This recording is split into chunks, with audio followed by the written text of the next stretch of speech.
Hi hello welcome to Telugu. నేను మీ anchor Sarath. ఇవాళ మనతో పాటు బ్రహ్మాండ మూవీ టీం ఉన్నారు. ఆగస్ట్ 29న థియేటర్స్లోకి రాబోతున్నారు. అండ్ మనతో పాటు తెలుగు వారందరి ఫేవరెట్ ఆమని గారు కూడా ఈ ఇంటర్వ్యూలో జాయిన్ అవుతున్నారు అనమాట. వెల్కమ్ అండి, వెల్కమ్ టు తెలుగు వన్.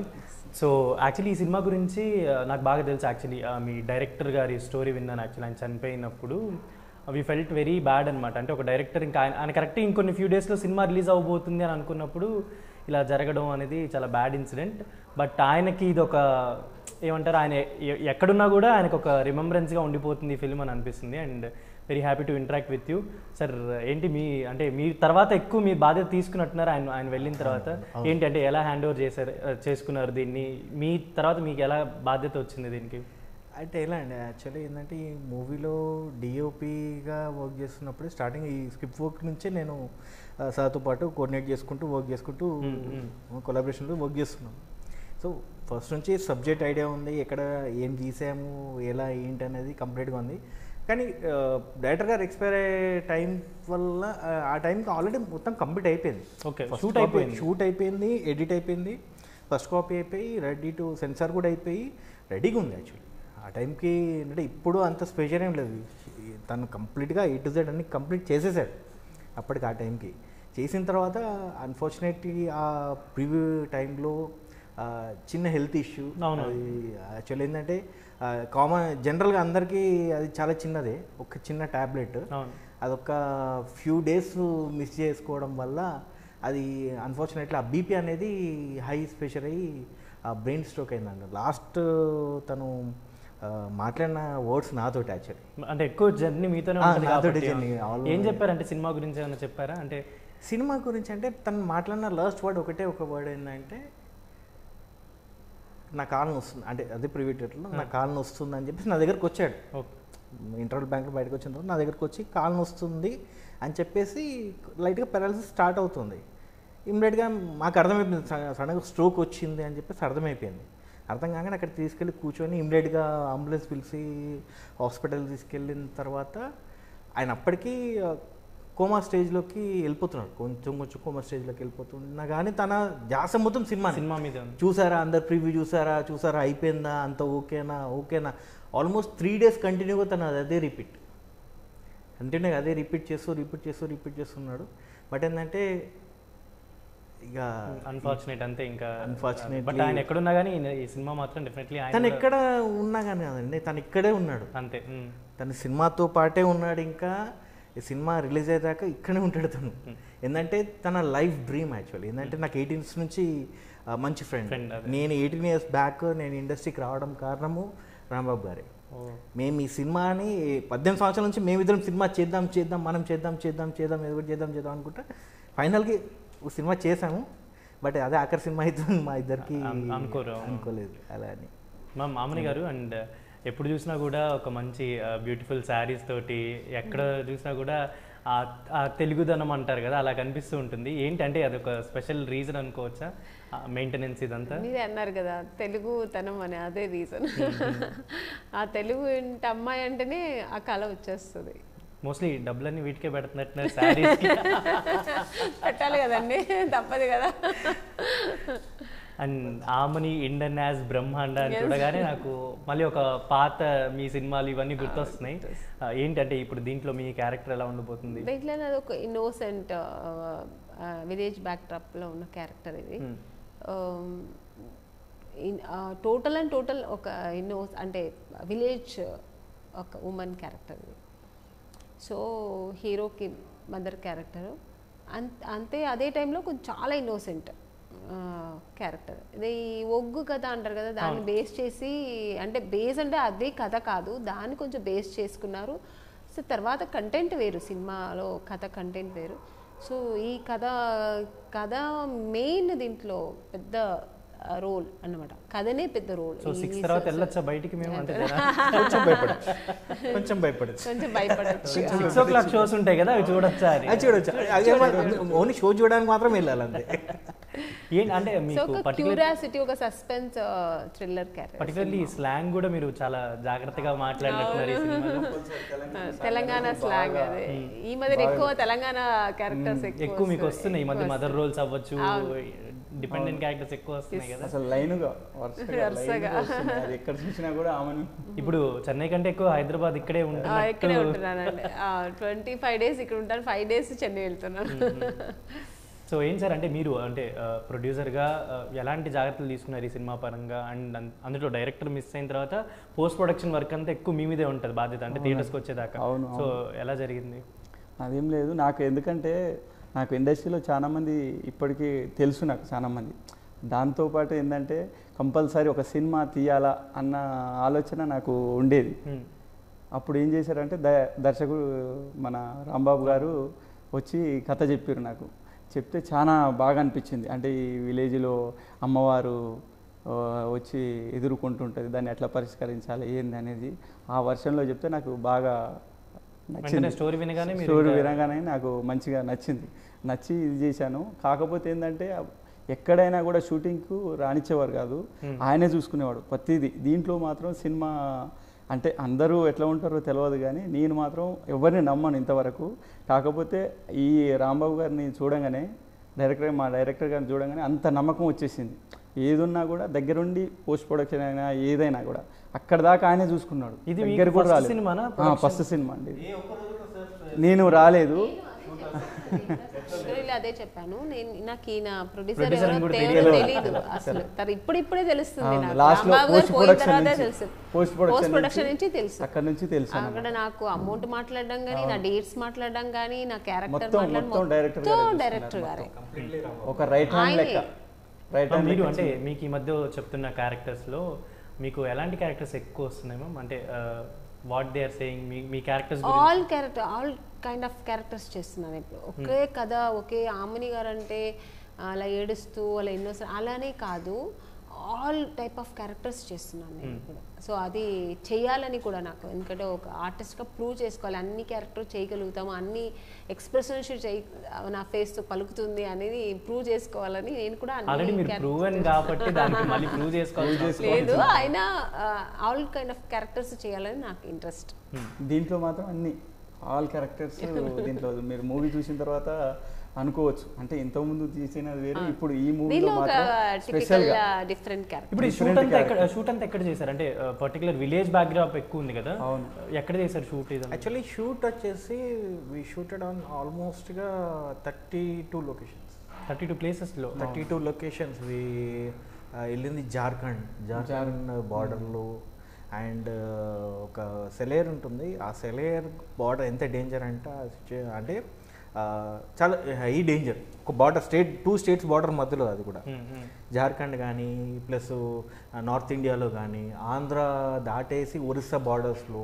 అంటే పర్టికులర్ మీరు లొకేషన్స్ మీరు మూవీ చూస్తే మీకు అర్థమవుతుంది, ప్రతి location is real and natural location. A location కూడా మనకి అన్యాచురల్గా అనిపించదు.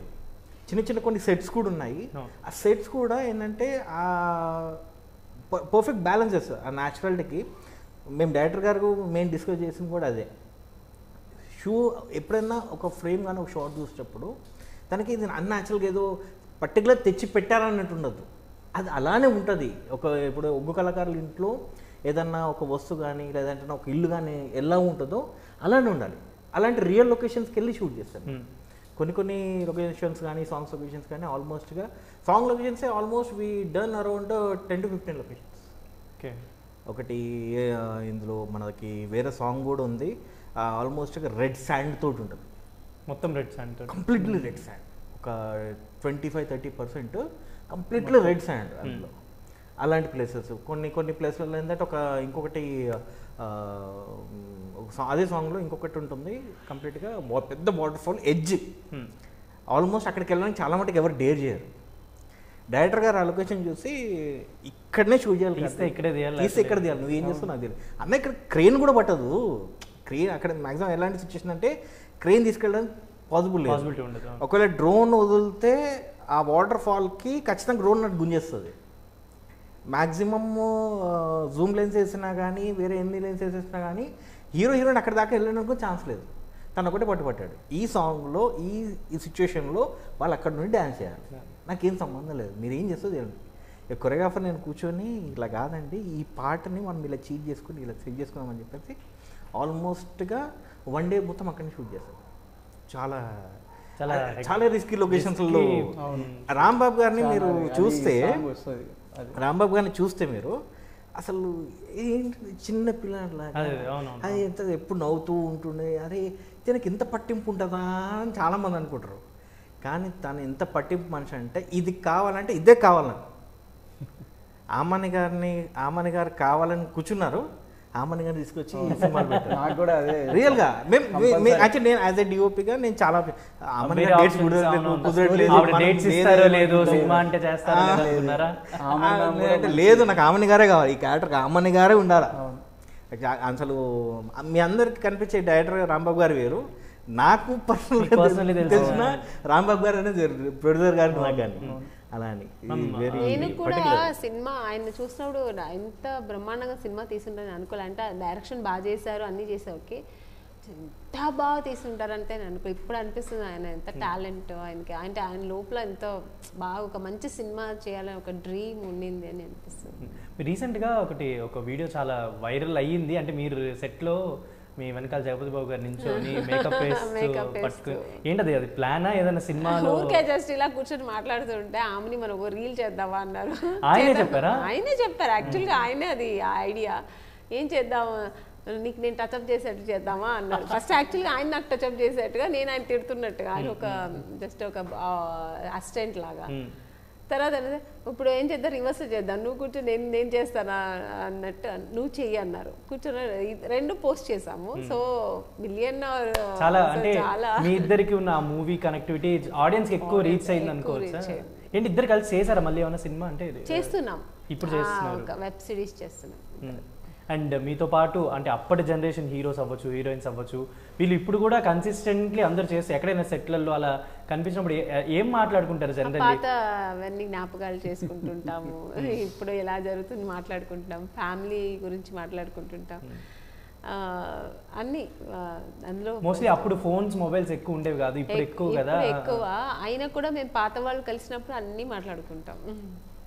ఓన్లీ సినిమా గురించే ఉంటుందా మ్యామ్? అదర్ ఫ్యామిలీ గురించి, ఇంకా మా పిల్లల గురించి, వాళ్ళ పిల్లలు, ఇలా నెక్స్ట్ ఇట్లా ఉన్నాం. ఇప్పుడు నేను ఇందాక అడిగితే 25 days ఇక్కడే ఉంటున్నాను, మోస్ట్లీ 5 days అక్కడ ఉంటున్నారు. మరి వాళ్ళు అంటే మీ పిల్లల్ని మిస్ అవుతున్నారు ఎక్కువ, వాళ్ళ కేర్ టేకింగ్ ఎలా? అంటే చాలా వీడియోలు కూడా మేడం రీల్స్, అసలు మేడం రీల్స్ మామూలుగా ఉండదు మాకు తెలుసు. మేడం రీల్స్ వాళ్ళ కేర్ టేకింగ్ ఎలా మ్యామ్? అంటే ఎవరు చూసుకుంటున్నారు? అంటే మీరు ఇక్కడ ఉంటే మోస్ట్లీ మిస్ అవుతుంటారు కదా? చాలా మిస్ అవుతారు, ఎస్పెషల్లీ మా పాప చాలా మిస్ అవుతుంటారు. ఎందుకంటే బాబు కొంచెం పర్వాలేదు, పాప ఇంకా చిన్న పాప. మిస్ అయినా కూడా పోగానే ఏదో ఒక రీలు. రీసెంట్లీ ఒక పాపతో రీల్ చేస్తారు, ఎంత బాగా.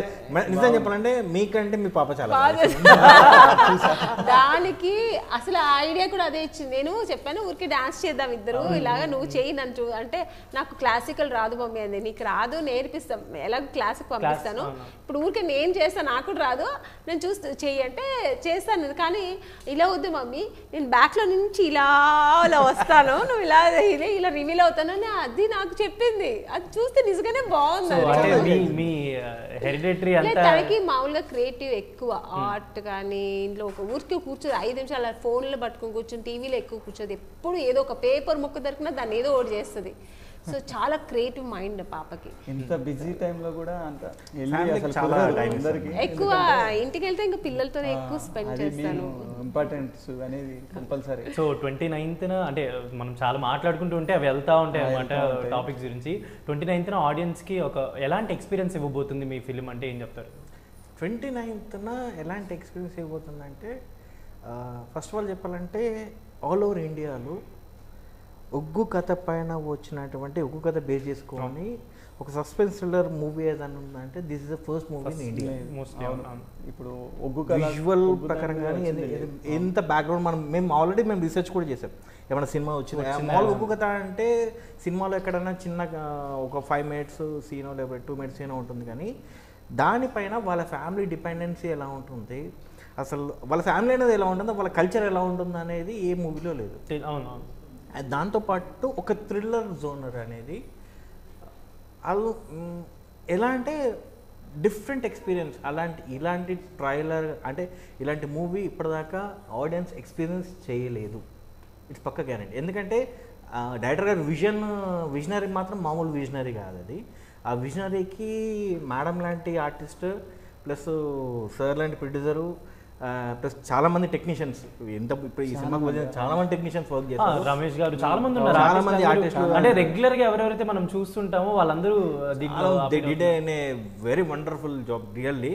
వాళ్ళందరూ సపోర్ట్ ఉంది కాబట్టి ఈ సినిమా ఇక్కడ దాకా వచ్చింది రియల్గా చెప్తున్నాను. అండ్ ప్రొడ్యూసర్ గారు కూడా ఇప్పటిదాకా ఖర్చు విషయం యాక్చువల్లీ మీ పేరు కాసుల కదా, ఆయన పేరు పెట్టాలి, అది కాసుల అంటే కొంచెం యాక్చువల్లీ రియల్గా చెప్పాలంటే సెట్లో డైరెక్టర్ గారు అటు ఇటు తిరుగుతుంటే కాసుల కడితే ఈయనేమో ప్రొడ్యూసర్ అంటారు. అయ్యా బాబు నేను కాదు ప్రొడ్యూసర్, ఇంకో ప్రొడ్యూసర్. ఇంటి పేరు మాత్రమే కాసులు, కాసులు అక్కడ ఉన్నాయి. ప్రొడ్యూసర్ పర్సనాలిటీలు ఉంటాయి. పర్సనాలిటీ ఇంటి పేరు పర్సనాలిటీ అలానే ఉంది, కానీ డిఓపి కానీ పర్సనాలిటీ కొంచెం నార్మల్గా ఉంది. ప్రొడ్యూసర్ మ్యామ్ ఆమని గారు, అంటే చాలా వరకు కూడా తెలుగు ఆడియన్స్ మిమ్మల్ని ఎప్పుడు చూసినా ఎక్కడ చూసినా వాళ్ళు అంటే వెంటనే కమెంట్ చేస్తుంటారు. మీ రీల్స్ కావచ్చు, మీరు అపీర్ అయ్యే వాటికి కమెంట్ చేస్తుంటారు. సో తెలుగు ఆడియన్స్కి మీరు అంటే మీ మూవీస్ గురించి కావచ్చు, ఇంకేదైనా చెప్పాలి అనుకుంటే ఏం చెప్తారు మ్యామ్? నేను తెలుగు ఆడియన్స్కి ఎప్పుడూ రుణపడి ఉంటాను. నన్ను ఇంతగా ఆదరించి నా సినిమాలన్నీ అప్పటి నుంచి ఇప్పటి వరకు చూసి ఇప్పటికీ మర్చిపోకుండా నా పాత సినిమాలు గుర్తు చేస్తారు. ఎక్కడైనా అవుట్డోర్ వెళ్తే నా పాత సినిమాలన్నీ గుర్తు చేస్తారు. మిస్టర్ పెళ్ళాం చెప్తారా మీ దగ్గరికి ఎవరైనా వచ్చి? వస్తారు. అసలు చిన్న పిల్లలు కూడా వచ్చి శుభలగ్నం ఆమని గారు కదా మీరు అని గుర్తుపడతారు. ఆడవాళ్ళు అయితే ఇంకా చెప్పవసరం లేదు, శుభలగ్నంలో భలే చేశారు మేడం, శుభలగ్నం భలే చేస్తారు. ఇప్పటికీ బ్యాక్ టు బ్యాక్ మీకు 2 నంది అవార్డ్స్ వచ్చినట్టున్నాయి కదా.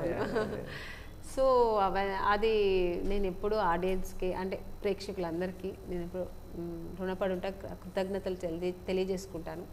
అలాగే నన్ను ఇంతవరకు పెంచిన ప్రొడ్యూసర్స్, డైరెక్టర్స్కి, తెలుగు ఇండస్ట్రీకి నేను రుణపడి ఉంటాను. So me words to the audience finally will close this interview now. లేదండి, ఇప్పుడు ఏంటంటే సినిమా మాత్రం ఒక బలగం కానీ కాంతారా కానీ ఇది చూశారు, ఎంతో ఆదరించారు.